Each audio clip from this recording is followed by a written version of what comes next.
بسم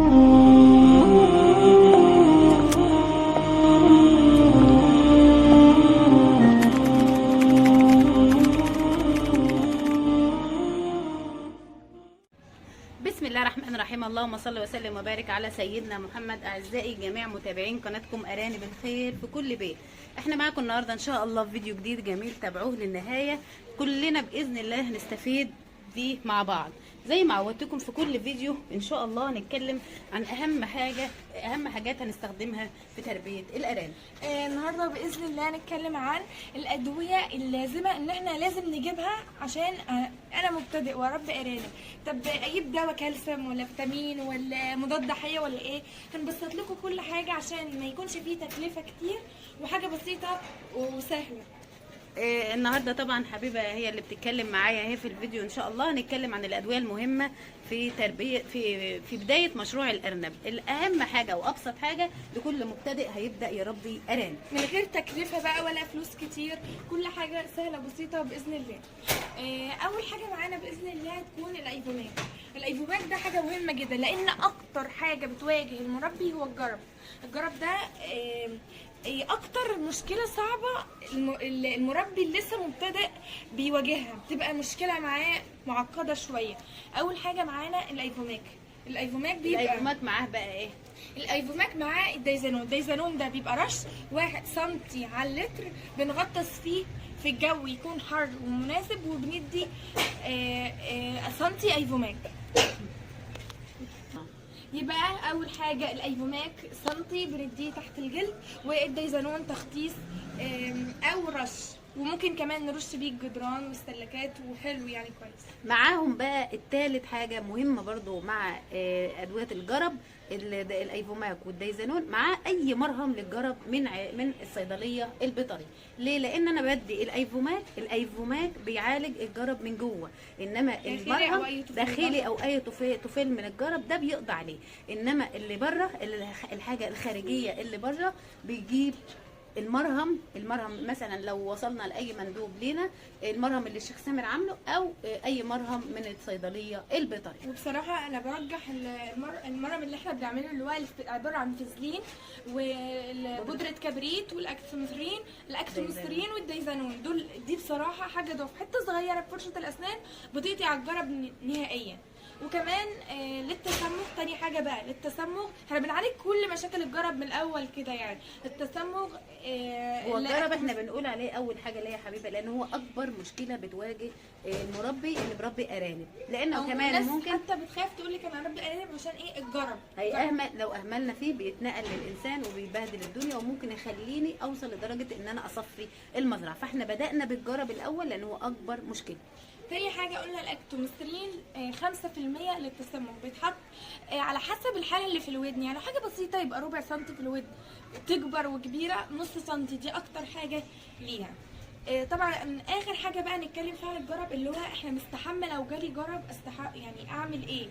اغسل بقى، اخد دش دافي طبعا بصابونه كبريت من الصيدليه البشري، وادهن اي حاجه اكتوميثرين على اماكن الجرب دي، او افريزين. الحاجات دي الاثنين دول بيجوا من الصيدليه البشري، مش غاليين يعني. ده للبني ادم لو اصيب بالجرب او اتعدى من الارانب بالجرب.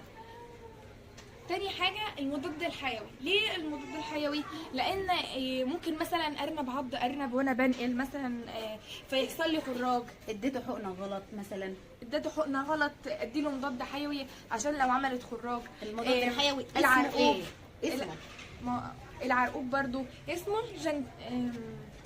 جنتامايسين او جنتاكيور. الاثنين دول احسن حاجه موجوده دلوقتي. وطبعا لو مفيش النوعين دول ادي اي مضاد حيوي بيبقى سنتي. يبقى اول حاجه اتكلمنا عن الجرب والتسمم، بعد كده المضادات الحيويه لاي حاجه بقى برد مثلا، ليها استعمالات كتير يعني. دي اكتر حاجه المربي بيستعملها. بعد كده برضو مش ادويه بقى، مش دواء، ده مطهر. اليود اساسي برضو يكون عندي. اليود ده لازم اصلا لما حتى امسك ارنب لازم اغسل ايدي بيه، لازم بخاخه عندي صغيره كبيره اي حاجه اغسل ايديا مكان مسكه الارنب. ممكن يكون عنده تعب، ممكن يكون عنده حاجه انقلها لارنب تاني. فده المطهر الاساسي اللي بيبقى عندي في المزرعه. برضو برش بيه السلكات، ممكن انزله في الميه، الحاجات أطهر بيه المواسير، اطهر بيه مهمة المواسير، جدا. بحطه في جردل الميه واسيبه يمشي في المواسير. الارانب ممكن حتى لو أغسل بيه شربت، الحاجات اصلا. الارانب لو شربت منه مفيش منه اي ضرر عليها ولا اي مشكله عليها. بعد كده الجنتانة والمضاد الحيوي.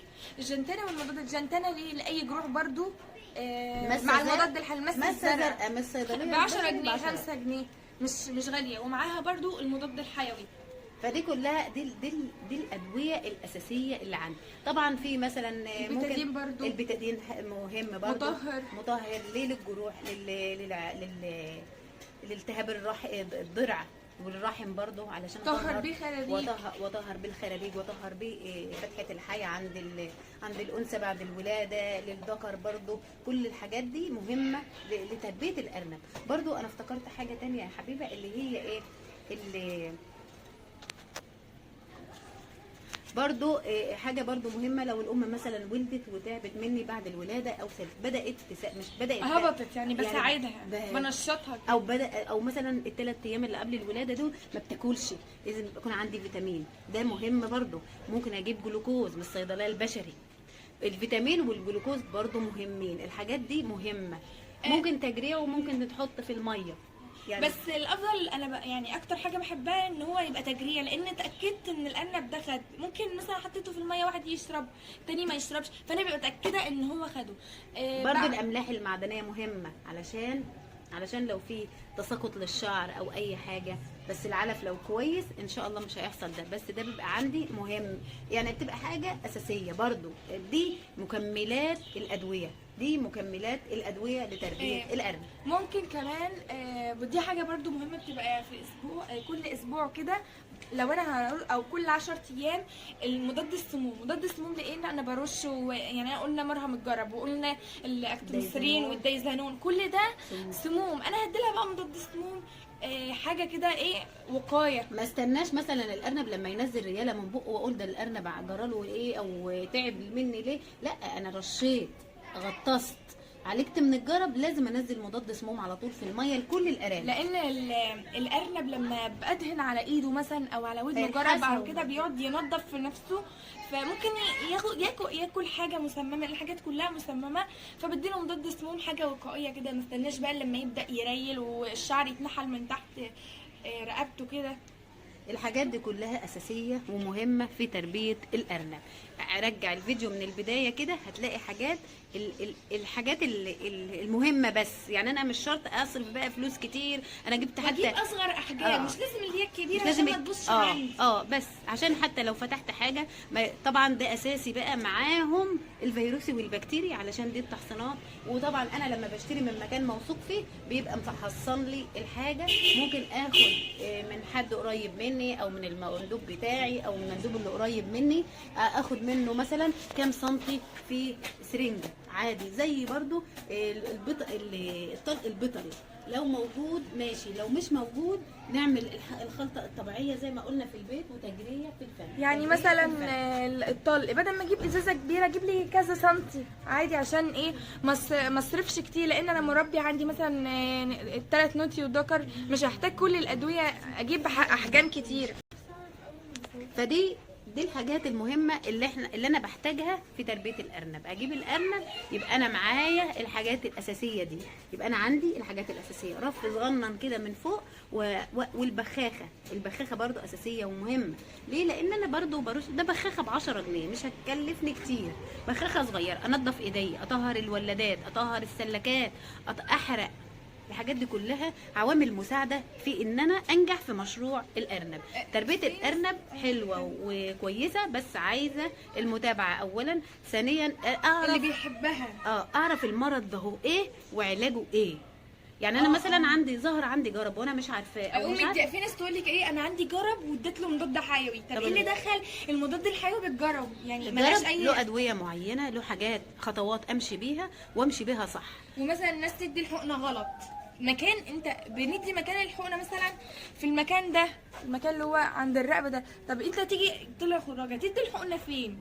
فلما اجي اعمل حاجه اكون عارف انا بعملها واتابع كويس. يعني مثلا شفت كذا فيديو عملنا ازاي ندي الحقنه بكل سهوله وبساطه، ما بنديش عضل طبعا، بندي يعني اعرف ازاي انا بدي الحاجه او بعمل حاجه او بقى عشان احطها فين، انتبه أو مثلا للفيديو. المكان فين بالظبط علشان ما تعبش الارنب. يعني هو تعبان من حاجه معينه، ازوده حمل على حمله او تعب على تعبه، فانا كده يبقى كده انا بتقل على الارنب، مش بعالجه بقى، لا ده انا زودت عليه تعب على التعب اللي هو عنده الاساسي. وفي ناس كمان تبقى عامله ايه، تجيب برضو غسيل كلوي وكالسيوم، كل الحاجات دي ملهاش اي لازمه، وتعمل بقى 3 ايام مضاد حيوي، بعدها يريح يوم، بعدين كالسيوم. الحاجات دي لا، انا بقول مره في الاسبوع، من كل حاجه مره في الاسبوع، مفيش منها اي ضرر، حاجه كده تنشيط للارنب وخلاص، مش اللي هو بستعملها حاجه اساسيه. ده كان الفيديو بتاعنا النهارده. كانت معايا النهارده حبيبه معايا في الفيديو. يا رب كده نكون عند حسن ظنكم، ونكون قدمنا لكم المعلومه بطريقه سهله وبسيطه نستفيد بيها كلنا مع بعض زي ما قلت لكم في كل الفيديوهات. ربنا يجازيكم كل الخير. اي اخت من الاخوات الفاضلات تحب تتواصل معنا على تليجرام ارانب الخيل السيدات على رقم الشيخ سامر 010 62815 اي حد يحب يحجز سلالات بطاريات اعلاف ادويه على رقم الحجز 010 646 جزاكم الله كل خير. ولو كنتوا استفدتوا اي حاجه من الفيديو ما تنسوناش في دعوه حلوه منكم كده باذن الله. واي حد عايز اي حاجه في التعليقات مش مشكله، يعني يبعت اللي هو عايزه، وما بترد على كل الاسئله. وربنا يكرمكم ويجازيكم كل خير، والسلام عليكم ورحمه الله وبركاته.